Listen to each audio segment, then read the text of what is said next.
Hello everyone, আসসালামু আলাইকুম। Entertainment by ফাতিহা থেকে লাইভে চলে আসছি। সবাই কেমন আছো? ফার্স্ট টাইম আজকে একটি ব্লগ নিয়ে চলে এসেছি লুঙ্গি জামাই, যেখানে আমরা একটু শপে যাবো কেনাকাটা করার জন্য।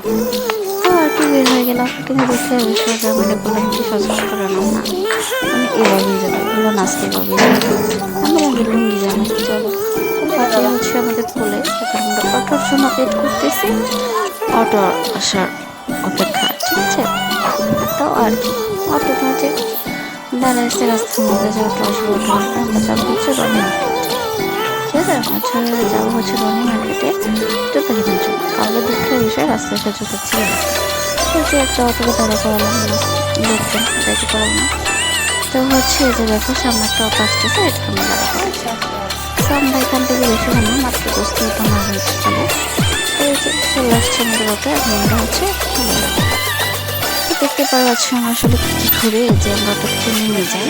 এখন আমরা দেখছিলাম আসলে কোন দোকানে কম একটু রিল্যাক্সে কেনাকাটা করা যায়। সেখানে আমার কথা ছিল একজন যুবকরা, বা সেখানে তাদের বা নিয়ে গিয়ে কিনে ফেলছে।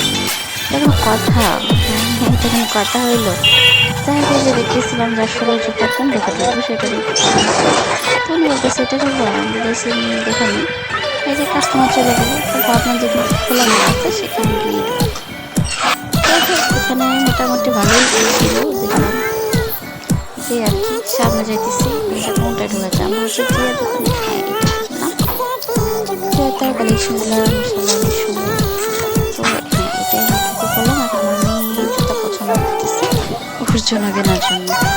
যাই হোক এই যে চয়েস করতেছিলাম, এই আঙ্কেলটাও চয়েস করতেছিল কিনবো, আসলে কোনটা কিনবো সেটাই ভাবতেছি। এই যে দেখো আমার মেয়ে ট্রায়াল দিচ্ছে যে আসলে ওর কোনটা ভালো লাগবে। তো আমি তাকে আমি আমার জন্য